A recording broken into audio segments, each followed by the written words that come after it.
Okay, so we are at about halfway in the chapter, and we've got this lesson, and then we're going to review on Friday, and then you are going to have a quiz, your first quiz of this unit next week, and it's all going to be about just slope and y-intercept. And so today's topic is the last one of this point, with just specifically understanding and learning about slope and y-intercept.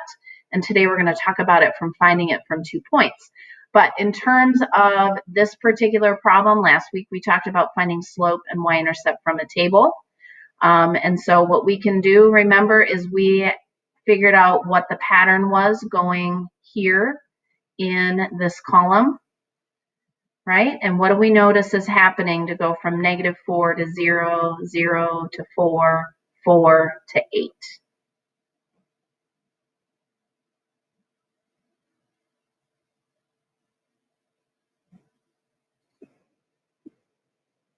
Thank you, Brody. So it's increasing. Thank you, Hannah. It's increasing by 4. So remember, we talked about the fact that that would be our rise. So I'm going to put that number on the top of my fraction. And then I'm going to switch to a green. And then what do we notice is happening in the X column?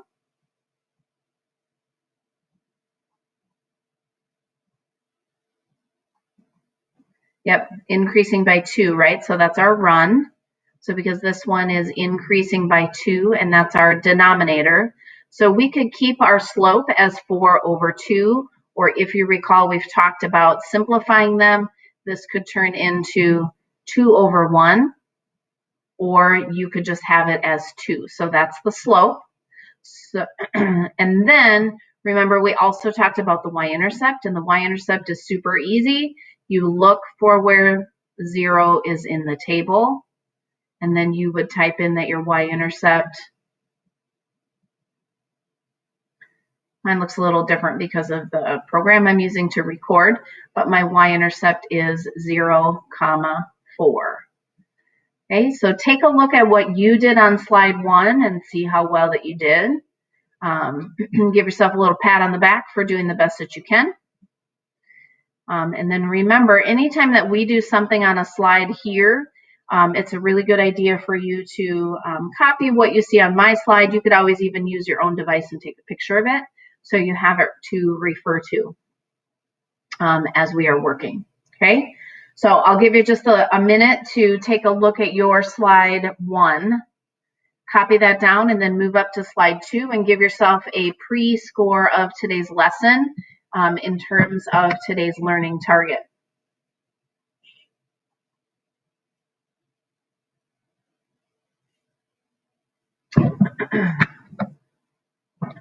If you logged on a little late, go into Schoology, click on the Lesson 4 folder.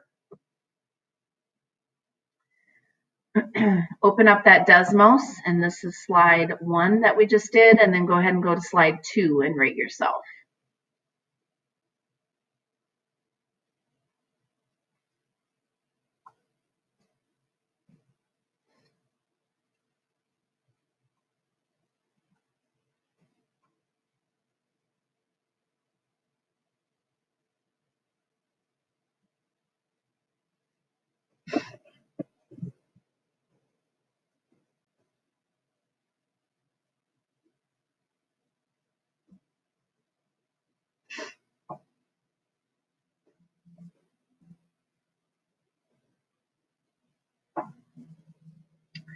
All right, so I'm going to open up slide 3, so go ahead and move up to slide 3, please. Ooh, I've got some lag on my computer here. Sorry about that. So slide 3, oops. There we go. Go ahead and move up to slide 3. So slide 3, we saw this slide last week. When we talk about slope, we've got 4 different types of slope that we talk about. We talk about positive slope. That's the slope that's going left to right and it's going up. We talk about negative slope, going left to right, it goes down. We talk about a slope of a flat line like this, slope is 0, and then a vertical line like that, that is undefined. All right, so go ahead and move up to slide 4.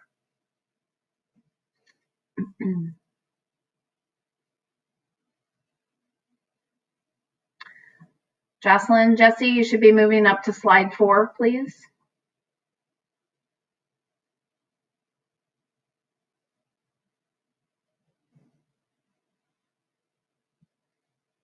Eben, Martez, slide 4. Christian, Emma, Xavier, slide 4. All right, so what I want you to do on slide 4,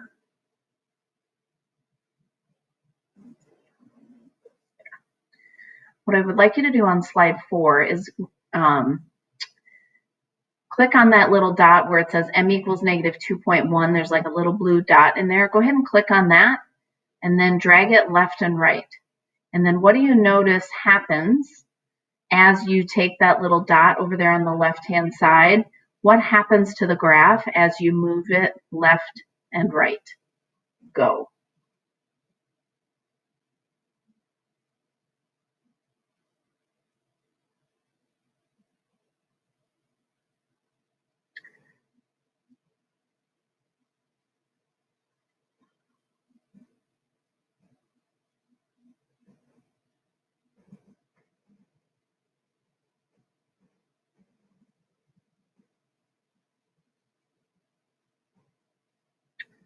What do you notice happens as you move it left and right? What changes? What stays the same?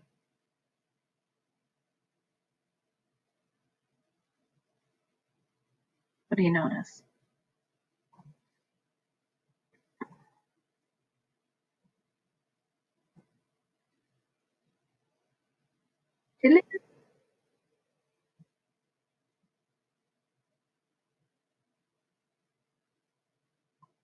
What changes?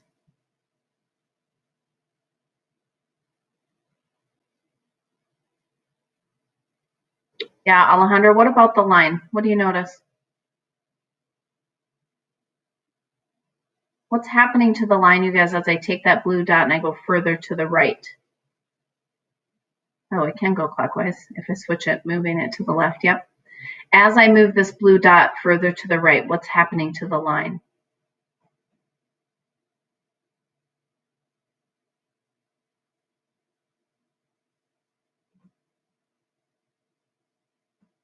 I'll go back here to the middle-ish. Yep, it does turn left. Is it getting flatter or steeper as I go further to the right?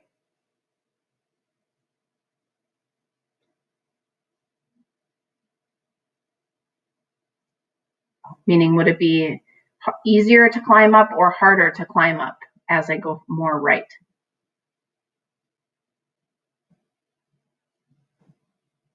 Yeah, exactly. It's getting steeper, right? Okay, now as I go to the left, this M, which we haven't talked about yet, but this M is what we call our slope. Notice what happens as that slope gets smaller. As I move this blue dot to the left, that line is getting flatter. All right, let's see if I can stop it completely there. Oh, I almost had it. Oh, almost had it. Trying to get it to stop on 0. So there's 0, right? Slope of 0 is that horizontal line. And then as I go further to the left, notice this number has now turned into a negative number. That line goes down to the right. Okay, today what we're going to end up talking about is how can we find the slope by picking or just by using 2 points. So go ahead and look at slide 5. There isn't anything for you to respond to on slide 5. Slide 5 is, it looks a little crazy. It may look a little crazy, I should say. Last week we talked about finding slope from both a graph and a table. Remember, we talked about the fact that we can find slope by going up to find our rise from those lattice points. Okay, and again, if we go up, that is positive, and if for some reason we go down, that rise is negative. And then we talked about the run as going to the right. If we go to the right, run is positive, and if we go to the left, where's my writing? There we go. If we go to the left, that run is negative. We need to make sure that we are paying attention to that so that we aren't getting anything inadvertently incorrect. And we want to make sure that we're going the proper direction, as well as paying attention to the positive and the negative. Okay, that was from the graph. We also last week learned how to do it from the table, and that was today's warm-up as well. Technically, when you figure out the difference in the Y column, that's actually finding this rise right here, this blue one. When you figured out what was happening in the X column, that's the run. Okay, now today what we're going to talk about is this formula right here, and it may look like, what does that possibly mean? But we are going to use coordinate pairs also to help us figure out slope. When you take your MCAs this spring, you will see this formula. You will see this formula on the formula sheet. Now, if you're thinking, oh, that kind of looks familiar, part of what we did with the Pythagorean theorem used x1, x2, y1, and y2, if you remember. Okay, so we are going to talk about, you're going to subtract the y coordinates and subtract the x coordinates and make those as a... All right, what I want you to do actually is flip over to the meet. I want to walk you through this example that I have on slide 6. First, it's already set up and completed for you, but I want to walk through exactly what you see. So again, you can draw a triangle on the line like I have showing you. Now notice those lattice points, we talked about those. Those are the points where those grid lines cross. I call them easy points. Okay, those lattice points are going to help you be as precise as possible. I would not pick like this point right there on the line, because that doesn't give me a concrete location for that point. Then I'm going to find my rise. So on this one, I've got the green ink. So I'm going to find my rise. And again, I know I didn't, Brody. I want you guys to come back to the Google Meet and watch me walk through it here. Thank you. Okay, so I'm going to go from this point here down to that point. Now notice this line goes down to the right. So in your head, you should think to yourself, oh yeah, that's right. My slope has to be negative. Okay, keeping in mind, slope has to be negative.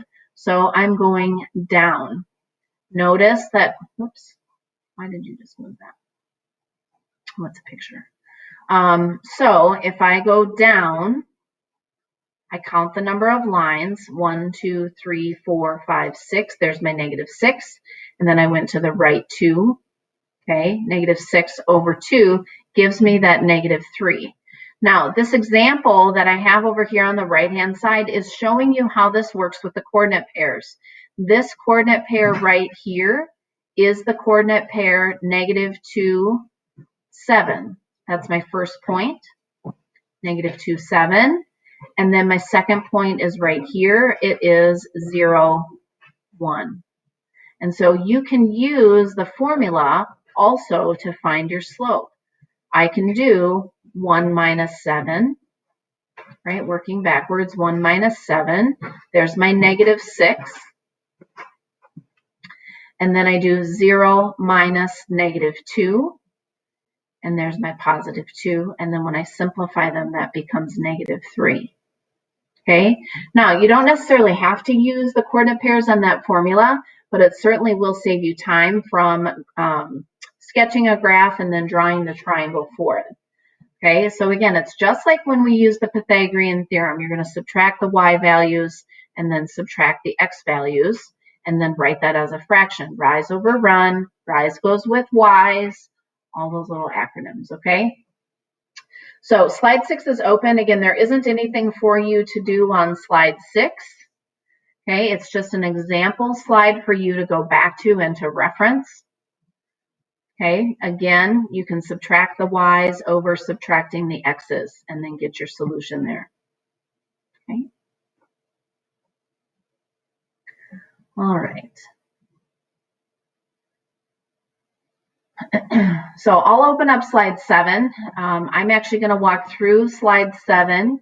If you are comfortable enough to just do this on your own, I will actually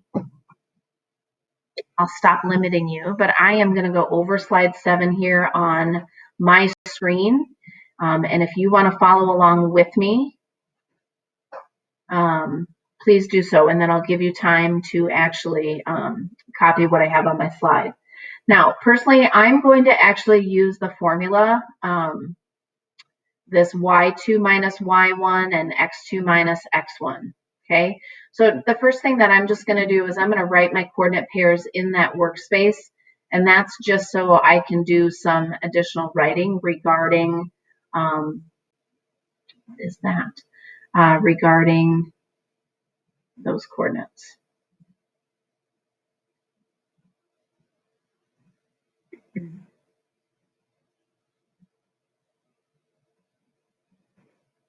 That is supposed to be a 6. Wow.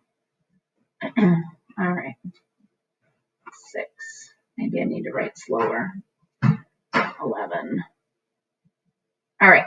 So here's my coordinate pair for those of you who are with me. Again, I'm going to use the formula y2 minus y1 over x2 minus x1. And I'm going to stick with the colors that we've been using just to help reinforce that idea. So 7 is my y1. And 11 is my y2. And notice I'm putting that in blue. That's because we've been doing the rise in blue this entire time. Rise goes with y's. And then I'm going to use my green, and I'm going to label my 3 as my x1, and I'm going to label my 6 as my x2. From here, I'm going to use, again, the formula, y2 minus y1, x2 minus x1. I'm going to switch back to blue. My y2 is 11, so I'm going to do 11 minus 7.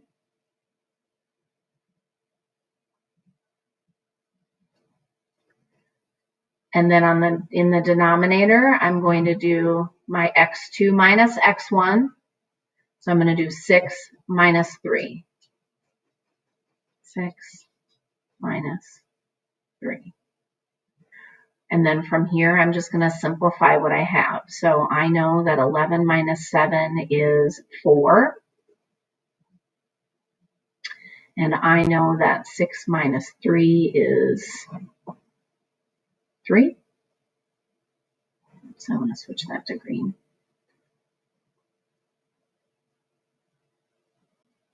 And then I asked myself, can I simplify 4 over 3 at all? And the answer is no. So this would be my slope of that line. Now, if I wanted to, I could have plotted these points on my grid, 3, 7, and 6, 11. 6, oops, I don't have enough room to get 11 on there. Okay, but you could draw the triangle also, and you would see that it goes up 4, right 3, up 4, right 3. Okay, so then down here, I would type my slope. I would type that my slope is 4/3. Okay, and then click share with the class. Okay, I will leave my slide, what is this, slide 7 up here on the screen. So those of you who are with me, you can take some time and copy what you see on my slide 7. And then when you're done, go ahead and finish the rest of the lesson. And then I need you to double check your grades to make sure that you have completed all of the lesson Desmoses up to this point. If it shows a score of 2.36, it's incomplete. If it shows a score of 2, that means it's missing.